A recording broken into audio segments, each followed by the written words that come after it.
बड़े बड़े योद्धा बलशाली वीर बुला रखे थे, चारूढ़ मुष्टिक जैसे। चारूढ़ मुष्टिक के पास में 30-30 हाथी की ताकत थी। जैसे ही कृष्ण बलराम दोनों भैया पहुंचे, उच्च आसन पर बैठे हुए कंस महाराज कहने लगे, अरे चारूढ़ मुष्टिक क्या देख रहे हो, इनको पकड़ लो। जैसे ही चारूढ़ मुष्टिक कृष्ण बलराम को पकड़ने के लिए आगे बढ़े, कृष्ण कहने लगे, भैया थोड़ा रुको तो, पहले देखो तो तुम्हारे हमारे में फर्क कितना। हम बालक हैं और तुम पहाड़ जैसे योद्धा, थोड़ी तो सोचो। जैसे ये बात कही तो चारूढ़ कहने लगा, रे कृष्ण न बालो न किशोरस्त्वं बलस्य बलिनां वरहा। अरे कृष्ण, ना तो तुम बालक हो ना किशोर हो, तुम तो बहुत बड़े बलशाली योद्धा हो। अगर पहलवान हो तो हमसे कुश्ती करो। ललकार दिया। बलराम जी कहने लगे, अरे कृष्ण ये तो ललकार रहा है हमें, जो होगी सो देखा जाएगा, चलो 2-2 हाथ तो इनसे कर ही लो। चारूढ़ ने कृष्ण को पकड़ लिया, मुष्टिक ने बलराम को पकड़ लिया, युद्ध छिड़ गया। और ऐसा युद्ध हुआ कि कृष्ण ने चारूढ़ को एक ही पछाड़ में मार दिया और बलराम ने मुष्टिक को मार दिया। जैसे ही चारूढ़ मुष्टिक मारे गए और जितने भी छोटे छोटे पहलवान आए थे वो तो बिन मारे ही भागे, प्राण बचा करके। पूरा का पूरा स्थान जितना था सब खाली हो गया, चारों तरफ भगदड़ मची। अब अकेले सिंहासन पर महाराज कंस बैठे हुए हैं। महाराज कंस को देख करके कृष्ण कहने लगे, बड़े भैया अब मामा जी का भी तो स्वागत होना चाहिए, नहीं तो मामा जी कहेंगे कि हम तो बिन स्वागत के रह गए। बलराम बोले, कृष्ण मैं जाकर के स्वागत कर रहा हूँ। बोले नहीं, जब साथ में छोटा हो तो बड़े की जरूरत नहीं, हम जा रहे हैं। कृष्ण ने एक छलांग लगाई, जाकर के खड़े हुए, बड़ी जोर से कृष्ण ने कंस के केसों को पकड़ लिया है, बाल पकड़े। और आज जैसे ही कृष्ण ने कंस के बाल पकड़े, कंस कहने लगा, कृष्ण छोड़ दे, मेरे लग रहा है। कृष्ण कहने लगे, मामा जी आज पता चला कि बाल पकड़ने में कष्ट भी होता है। उस दिन की याद करो जब आकाशवाणी ने कहा था, रे कंस जिस बहन देवकी को तो बड़े प्रसन्नता में विदा करने जा रहे हैं, उस देवकी का अष्टम गर्भ तेरा काल होगा। रथ में बैठी मेरी माँ के बालों को पकड़ करके तुमने खींचा था, मेरी माँ को कष्ट नहीं हुआ होगा। बलराम बोले, कृष्ण ज्यादा समय नहीं लेना है, जल्दी। कृष्ण ने बालों को पकड़ करके एक मुक्का मारा, मामा जी धड़ाम से नीचे आए। और जैसे नीचे आए मामा जी का प्राणांत हो गया। बोलो वृंदावन बिहारी लाल की। जैसे ही मामा जी नीचे आए, कंस की 2 पत्नियां थी, अस्ति और प्राप्ति, दोनों रोने लगी। कृष्ण ने दोनों को समझाया, मामी जी रोने की बात नहीं है, अभी तक आप लोग मामा जी के यहाँ रानी बन के रही हो ना, तो अब हमारे घर में नौकरानी बन करके रहना, भोजन मिलेगा और कपड़ा मिलेगा, लेकिन रोना नहीं है। जैसे ही कंस का वध हुआ, तुरंत कृष्ण ने अपने बाबा उग्रसेन, वसुदेव और देवकी माता पिता को कारागृह से आज मुक्त किया है। नंद बाबा कहने लगे, लाला अब तो तेरा कार्य पूर्ण हो गया ना, तुम मैया को परसों की बोल के आया था ना, अब तो चलेगा। कन्हैया कहने लगे, बाबा आप सखाओं को लेकर के चले, अभी तो मेरा कार्य पूर्ण नहीं, यहाँ से प्रारंभ हुआ है, और जब पूर्ण होगा ना तब मैं अवश्य जल्दी लौट करके आ जाऊंगा। नंद बाबा को जल्दी आने का आश्वासन दिया। नंद बाबा अपनी बैलगाड़ी में सखाओं को लेकर के मथुरा से वृंदावन लौट जाते हैं। आज जैसे ही वसुदेव देवकी को बंधन से मुक्त किया, बाबा उग्रसेन को राजा बना दिया। आज मैया देवकी ने कृष्ण के लिए नाना प्रकार के पकवान बना करके तैयार किए। मैया बार बार अपने लाला को निहार रही है। मैया सोच रही है कि मेरा लाला इतना था जब यहाँ से गया था और आज इतना बड़ा होकर के आया। धन्य हो मैया यशोदा जिसने मेरे लाला का पालन पोषण किया, इतना बड़ा करके भेजा है। आज कृष्ण 13 वर्ष 56 दिन के हो गए। मैया ने थाली सजाकर के कृष्ण के सामने रखी और जैसे ही सामने रखी है, कृष्ण उस थाली को निहार करके इनके नेत्र सजल हो गए। बार बार उस थाली की ओर देख रहे हैं और जैसे ही थाली को देखा तो मैया यशोदा की याद आती है। वो गोपी ग्वाल गैया। कुछ देर तक वो थाली रखी रही, लेकिन कृष्ण ने एक भी ग्रास नहीं उठाया। मैया देवकी आई, आकर के देखा कि अरे जितना मैंने दिया था सब रखा है, इसने खाया नहीं।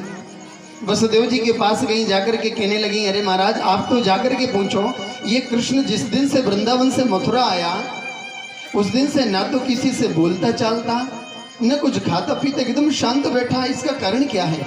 क्या ये मथुरा अच्छी नहीं लगती?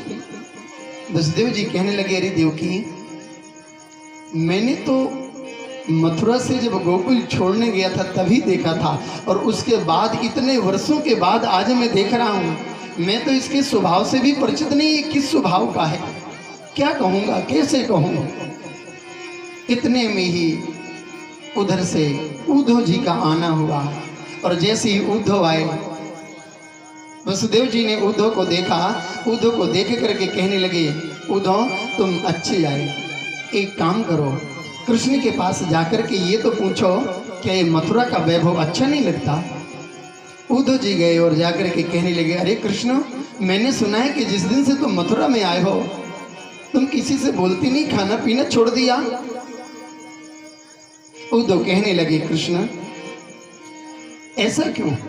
कृष्ण ने कहा, उद्धव क्या बताऊं, उद्धव मोहि ब्रज बिसरत नाहि, उद्धव मोहि ब्रज बिसरत नाहि, उद्धव मोहि ब्रज बिसरत नाहि। ऐसे सुता की सुंदर कलरव, ऐसे सुता की सुंदर कलरव,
केली मणिमुक्ता जिये उधो मणिमुक्ता जिये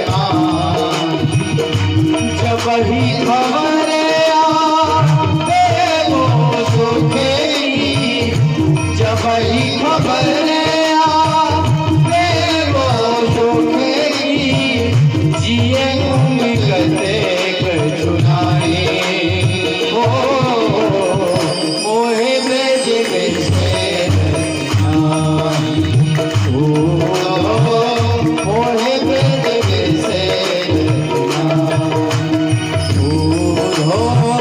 मोहे ब्रज बिसे मोहे ब्रज मोहे ब्रज बिसे कृष्ण कहने लगे उद्धव, जब जब जो मुझे मैया यशोदा गोपी ग्वाल गैया याद आती है ना उद्धव, वो मैया के सुख के सामने ये मथुरा का वैभव एकदम फीका लगता है। तुम अच्छे आए उद्धव, एक काम तो कर दो। जिस समय मैं वृंदावन से मथुरा आया, आते समय मैंने मैया गोपियों को वचन दिया था मैं परसों लौट करके आ जाऊंगा, और आज तक मैं लौट करके नहीं गया। इसलिए उद्धव तुम हमारा संदेशा लेकर के उन गोपियों के पास तो चले जाओ। आज जब कृष्ण ने उद्धव से संदेशे की बात कही तो उद्धव कहने लगे, अरे कृष्ण वो गोपियां मेरी भाषा समझेंगी? उद्धव को अपने ज्ञान के ऊपर बहुत घमंड था कि मुझसे बड़ा ज्ञानी इस संसार में कौन होगा। उद्धव बृहस्पति के शिष्य हैं। कृष्ण ने कहा, उद्धव एक बार जाकर के तो देखो। उद्धव ने कहा, ठीक है कृष्ण, आपके कहने से जा तो रहा हूं, लेकिन मैं रुकूंगा नहीं, जल्दी लौट करके आ जाऊंगा। कृष्ण कहते, तुम जाओ तो भला। आज उद्धव गए, और जैसे उद्धव गए हैं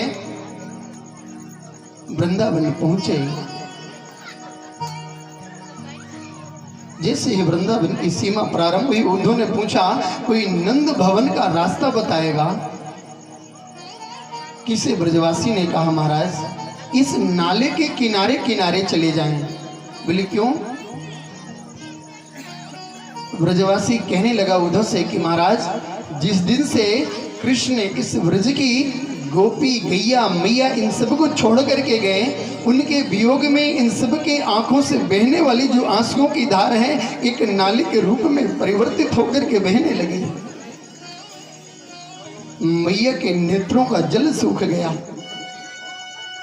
मैया उस उद्धव नाली के किनारे किनारे जाकर के नंद भवन के द्वार पर पहुंचे। उद्धव ने आवाज लगाई, जय श्री राधे। अंदर से एक एक दीवाल से आ रही है आवाज, जय श्री कृष्णा, जय श्री कृष्णा। मैया अपने आंगन में बैठी थी। आंगन में बैठी हुई मैया कहने लगी, अरे लाला नेक धीरे से बोल, मेरा लाला पालने में सोए हुआ, कहीं जाग ना जाए। जब उद्धव ने ये बात सुनी, उद्धव आश्चर्य में पड़ गई कि मैया क्या कह रही है। मैं तो मैया के कन्हैया को मथुरा छोड़ के आ रहा हूं, और मैया कह रही है मेरा लाला पालने में सोया है। ऐसी सुध बुध भूली है मैया।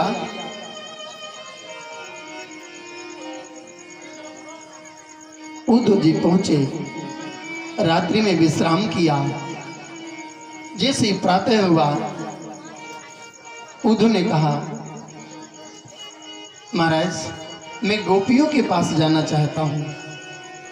नंद बाबा ने गोपियों के पास जाने का रास्ता बताया है। आज उद्धव पहुंचे, एक वृक्ष के नीचे समस्त गोपियां गोल चक्कर में बैठी हुई, बीच में किशोरी राधा जी हैं, और राधा जी उन गोपियों से उनके स्वप्न की बात पूछ रही हैं। अरे गोपी, आज तुमने स्वप्न में क्या देखा? सब गोपियां अपने अपने स्वप्न की बात बता रही हैं, और जब गोपियों के स्वप्न की बात पूर्ण हुई तो सब गोपियां मिलकर के राधा जी से कहने लगी, किशोरी जी आपने हमारे स्वप्न की बात तो पूछ ली, लेकिन आपको भी कभी स्वप्न आता है? आप भी तो बताएं। किशोरी जी कहने लगी, गोपियों स्वप्ने पश्यन्ति कांतम धन्यस्ता सखियोसिता अस्माकं तु गति कांते गता निद्रापि वैरिणी।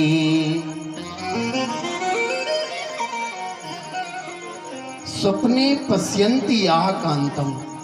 गोपियों, जिस दिन से वो प्राण वल्लभ श्याम सुंदर हमें छोड़ करके गए, अकेले वो ही नहीं गए, वो गए तो ठीक है, लेकिन वो हमारी वैरिणी नींद को भी चुरा करके ले गए। और जब नींद नहीं तो स्वप्न कहाँ? ये हाल उन गोपियों का है। जिस दिन से कृष्ण गए उस दिन से गोपियां सोई नहीं। बस एक ही मन में लालसा है कि आने वाले होंगे, आ ही रहे होंगे। बस रात बीतती, सुबह होता, रास्ते में खड़े हो जाती, आज तो आएंगे। उस रास्ते को निहार रही हैं। गोपियों के इन भावों को देख करके उद्धव जी कहने लगे, अरे गोपियों, अपने मन को व्यर्थ में भ्रमित मत करो, ब्रह्म का चिंतन करो। आज जब ब्रह्म चिंतन की बात उद्धव ने गोपियों से कही, गोपियां कहने लगी, उद्धव वो ब्रह्म कौन है? उस ब्रह्म का नाम तो बताओ। हमने तो अपने जीवन में एक ब्रह्म को अपनाया और हमारे ब्रह्म का नाम कृष्ण है। और जब कृष्ण रूपी ब्रह्म ही हमारा नहीं हो सका, वो भी हमें धोखा दे करके चला गया, तो अब जीवन में हम किसी दूसरे ब्रह्म को अपना नहीं सकती। अरे उद्धव, कृष्ण तन कृष्ण मन कृष्ण ही हमारो धन, उद्धव आठो याम हमें कृष्ण ही शो काम है। कृष्ण के सिवा इस संसार में हम किसी का स्मरण ही नहीं करती।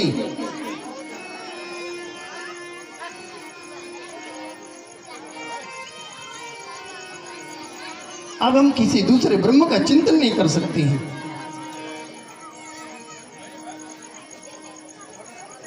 वो तो समझ गए कि इनके सामने मेरा ज्ञान फीका पड़ गया।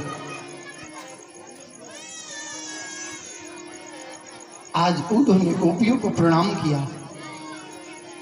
और जाते समय उद्धव कहने लगे कि गोपियों, आज मैंने देख लिया कि तुम सच्ची ज्ञान की मूर्ति तुम हो।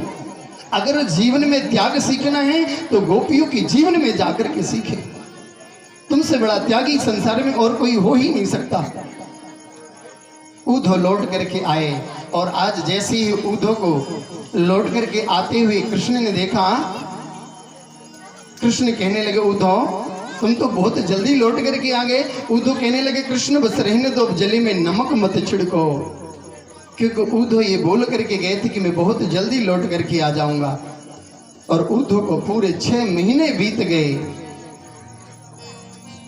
जब उद्धव लौट करके आए, कृष्ण से कहने लगे, अरे कृष्ण, तेरे जैसा निष्ठुर छलिया इस संसार में कोई और नहीं होगा।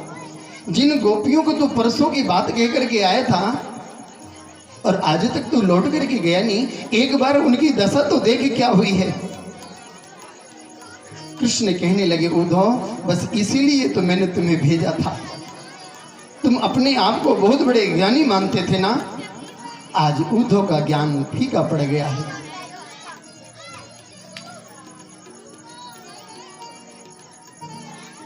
इधर जैसे ही कंस का वध हुआ, कंस की पत्नियां अस्ति और प्राप्ति रोने लगी। रोते हुए अपने पिता महाराज जरासंध के पास गई और जरासंध के पास जाकर के इन्होंने शिकायत कर दी कि महाराज, हमारे पति का वध कृष्ण बलराम ने कर दिया। महाराज जरासंध को क्रोध आया और क्रोध में आकर के महाराज जरासंध ने अक्षौणी सेना लेकर के कृष्ण के ऊपर चढ़ाई कर दी, आक्रमण कर दिया। कृष्ण ने 17 बार परास्त किया है जरासंध को और 18वीं बार आज जब जरासंध युद्ध के लिए जाने लगा तो जरासंध ने अपने घर में 108 ब्राह्मणों को अनुष्ठान पे बिठाया और उन ब्राह्मणों से कह दिया कि ब्राह्मणों, अब मैं आखिरी बार युद्ध के लिए जा रहा हूं। अगर मैं जीत गया तो ढेर सारा धन दे करके तुम्हें विदा करूंगा और हार गया तो लौट करके तुम सब ब्राह्मणों को सूली पर चढ़ा दूंगा। इतनी बात कह करके जैसे ही जरासंध जाने लगा,